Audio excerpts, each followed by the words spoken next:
Hola a todas y a todos en Hermosillo. Saludos. Ok, este, en la charla de hoy me gustaría platicarles acerca de los problemas de control óptimo con restricciones dadas por ecuaciones diferenciales parciales. Vaya, donde hay sistemas dinámicos gobernados por ecuaciones diferenciales parciales. La, la charla es muy breve.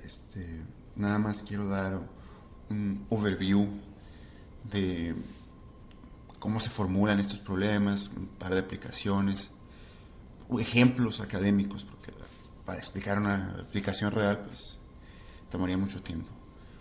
En principio voy a empezar dando una definición de un problema de control óptimo, poco abstracta, y un ejemplo clásico, el ejemplo que siempre se da en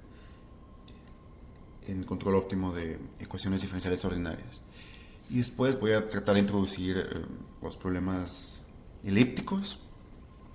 Al final voy a comentar un poco los problemas parabólicos, pero muy breve porque eh, la cantidad de tecnicismos que hay ahí es más grande que en los problemas elípticos.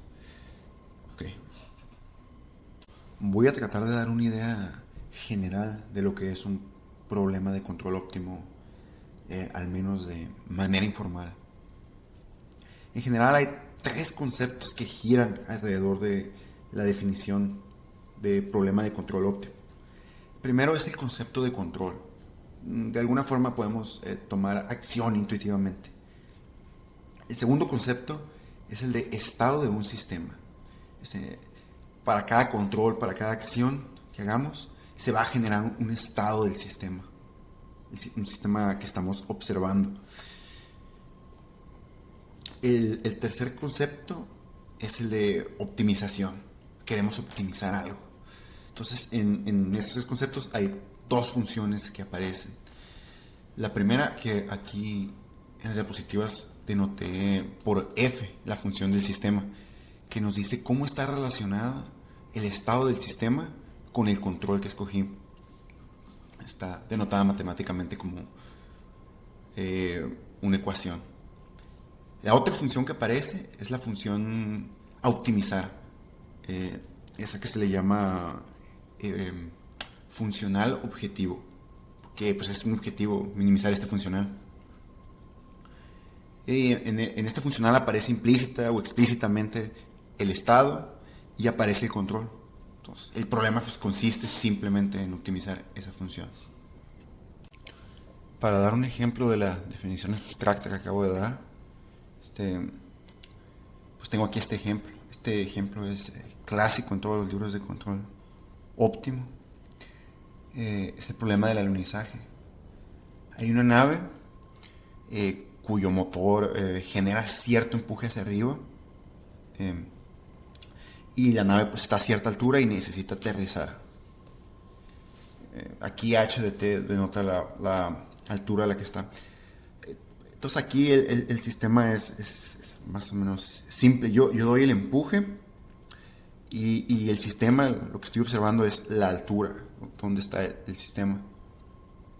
Y lo que si quiero optimizar es el combustible de la nave. O sea, queremos aterrizar, o más bien alunizar, de la manera óptima. Algo así como cuando uno va en el coche y el semáforo prende rojo desde lejos, pues le dejamos de pisar y a medida que cambia verde, pues le aplastamos. Bueno, aquí están las variables en una forma más descriptiva. H denota la altura, V la velocidad y M la masa de la nave al tiempo t, porque a medida que quemamos combustible, pues la masa decrece. Alfa denota el empuje del tiempo, al tiempo t. Viene siendo aquí como el control. Nosotros podemos controlar qué tan fuerte se empuja hacia arriba, desde adentro de la nave o a control remoto. Para encontrar la relación de este sistema dinámico, pues podemos usar la ley de Newton, que rápidamente nos dice cómo están interrelacionadas las cosas. Otra cosa es que en este modelo la tasa de cambio de la masa es proporcional al empuje. O sea, si el empuje es alto, quemamos mucho combustible. Si es bajo, pues quemamos menos. Aquí está el modelo de control óptimo ya planteado, ¿no? La idea es maximizar la masa al tiempo t, donde el tiempo t es el tiempo en el que alunizamos. O sea, en ese tiempo t la velocidad y la altura deberían de ser cero. Aquí está el sistema dinámico. Antes de pasar al tema de interés, me gustaría comentar un par de monografías. La primera es la clásica, el libro de Lyons, Control óptimo de sistemas gobernados por ecuaciones diferenciales parciales.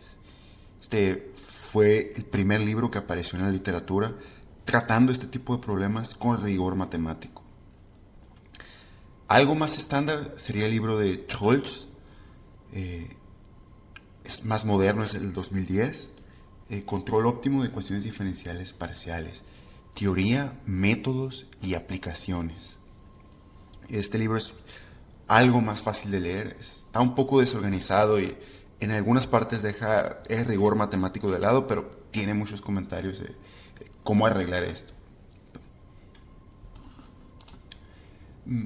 Ok, empecemos con un ejemplo. La distribución de la temperatura absoluta en un cuerpo, digamos omega, como aquí lo tengo, está determinada por la ecuación de calor, menos la divergencia por la conductividad, menos la divergencia de la conductividad térmica por el gradiente de la distribución de temperatura, igual a la fuente de calor, al posible flujo de la fuente de calor. Aquí tengo un dibujo. Nu denota el normal al cuerpo, el vector normal al dominio. Aquí quiero decir que estoy considerando dominios de tipo Lipschitz, que en términos breves es un dominio que no es muy irregular. Puede tener picos y cosas así, pero no puede ser tan descabellado. Y es un dominio muy general para tratar este tipo de problemas. Ok. Sí.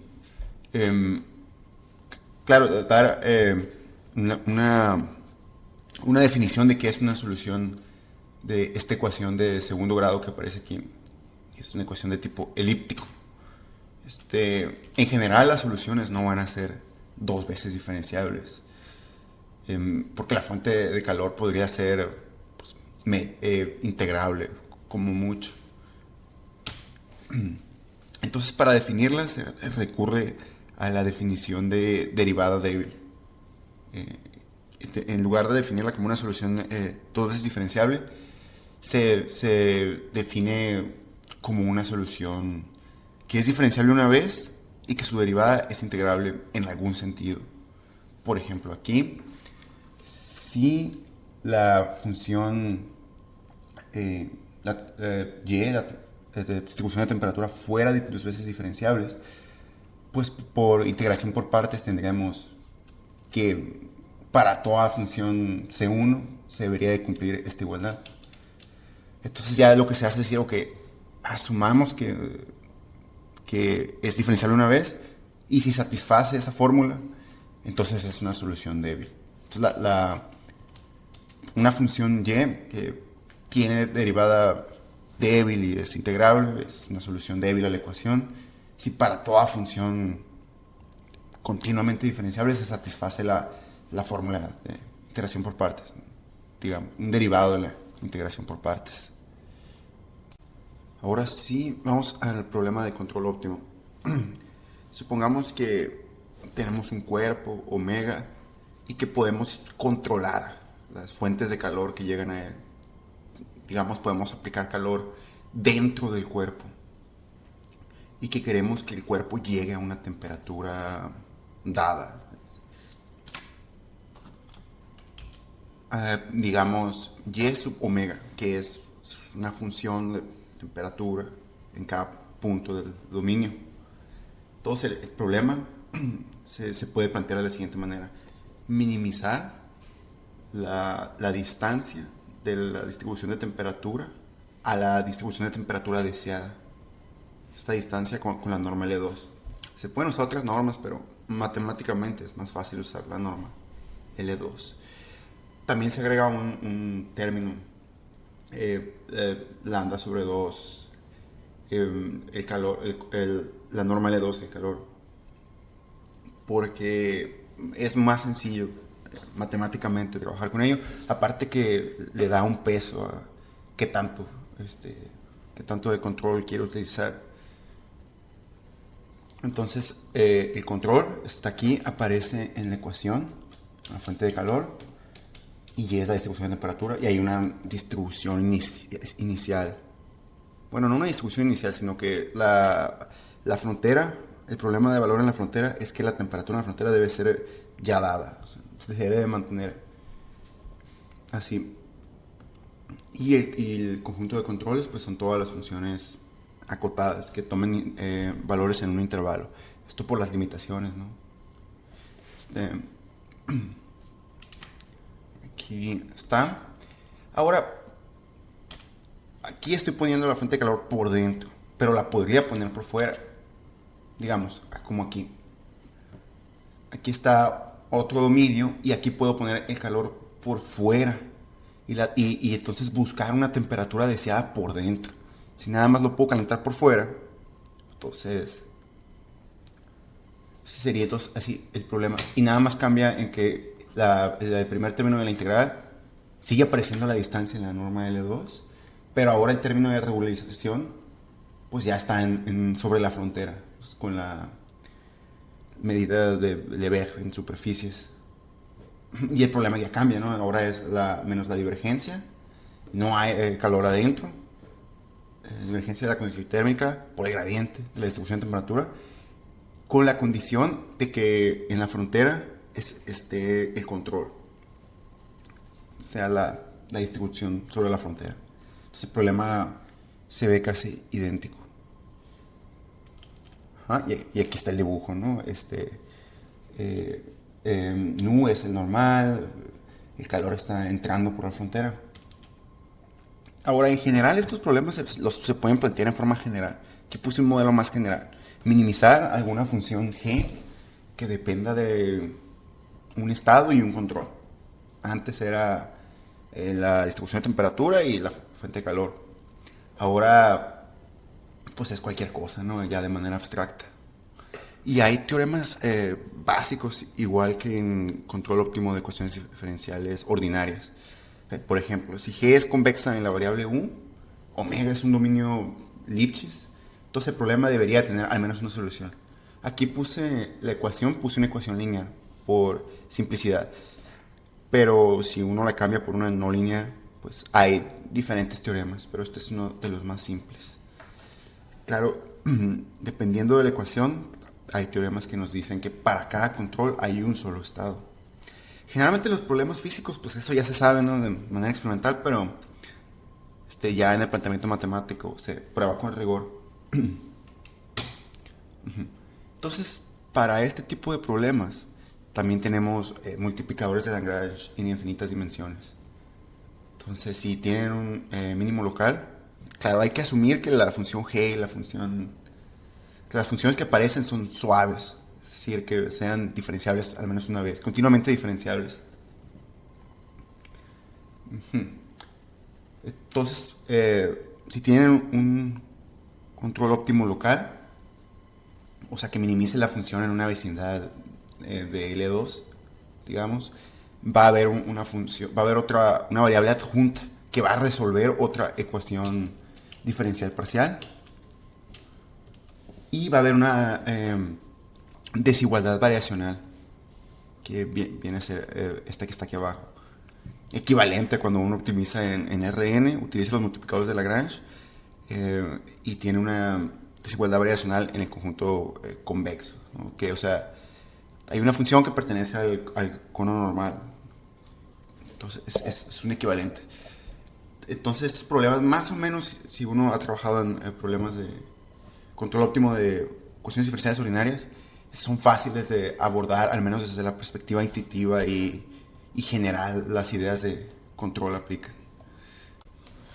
Ahora, me gustaría comentar qué se necesita saber para estudiar este tipo de problemas. Y particularmente los problemas elípticos son más fáciles de estudiar que los problemas parabólicos. Y los requisitos que se necesitan pues también son más o menos básicos. O sea, el libro que les comentaba de Freddy Troch pues requiere preliminares muy muy básicos para empezar a estudiarlo, que yo resumí aquí en cuatro. O sea, número uno, saber cómo funciona la optimización en RN. Número dos, saber qué es un espacio de Hilbert, funcionales y todas las cosas básicas. Espacios de Hilbert, porque se usan recurrentemente. Y creo que la más importante son los espacios de Sobolev.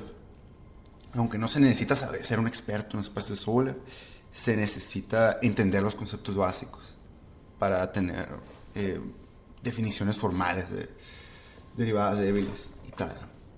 Y en cuarto, pues análisis funcional básico, muy necesario. En el libro, digamos, de Troch aparece de la siguiente forma. Hay un capítulo que es de preliminares y trae espacios normados, espacios de Sobolev, soluciones débiles a ecuaciones elípticas, mapeos lineales y básicamente los preliminares que este libro pide. Y hay otros libros pues, que son más avanzados, pero ya requieren más técnicas, más especializados. Ahora, me gustaría comentar la idea en general de los problemas de tipo parabólico en el poquito tiempo que queda. Si ahora, en vez de considerar que la distribución de temperatura es estacionaria, consideramos que la temperatura varía con el tiempo, entonces la ecuación toma la siguiente forma, la que aparece en la diapositiva. La derivada del tiempo menos la divergencia de una función que bien puede ser matricial o escalar, el gradiente de la temperatura igual a la fuente de calor. Ahora que importante que la fuente de calor puede depender del tiempo. En general, aquí tengo un problema de calentamiento óptimo, no estacionario. Entonces, aquí la idea es llegar a una temperatura en el tiempo final. Entonces, lo que quiero minimizar es la norma L2, o sea, la distancia de la temperatura final en el tiempo t menos la temperatura que yo quiero llegar a, más el término de regularización, ¿no? El problema que aquí aparece, pues considera que el problema que estoy calentando durante el intervalo de tiempo por fuera. El control aparece. Es un problema de tipo Dirichlet y el control aparece en la frontera. Y hay una condición inicial, ¿no? Empezamos con una temperatura inicial y deseamos llegar a una temperatura dada. Ese sería el problema que trae todo. E igual, ¿no? Hay teoremas de existencia. En general aquí, si en este problema que puse aquí básico, que aparece una función optimizada de tipo cuadrático adentro del integral, pues la existencia hay convexidad, ¿no? Entonces siempre hay una solución, al menos una. Ahora, si tenemos un mínimo local, va a haber una función adjunta del tipo, como en multiplicadores de Lagrange, que va a resolver una ecuación diferencial parcial de tipo parabólico y vamos a tener la ecuación, la desigualdad variacional. Aquí me faltó el mayor o igual que 0 para todo B y XX. Y X en la frontera. Uh-huh. Y bueno, ahora, ¿qué se necesitaría para estudiar los problemas de tipo parabólico con rigor matemático? Pues ya se necesitan más cosas, ¿no? De entrada, saber cómo funcionan los problemas de tipo elíptico, la integral de Bochner y principios básicos de la teoría de distribuciones. Porque hay que definir soluciones débiles en espacios especiales y luego aparecen integrales de Bochner. Entonces requiere un poquito más de esfuerzo. Creo que con eso voy a terminar la charla.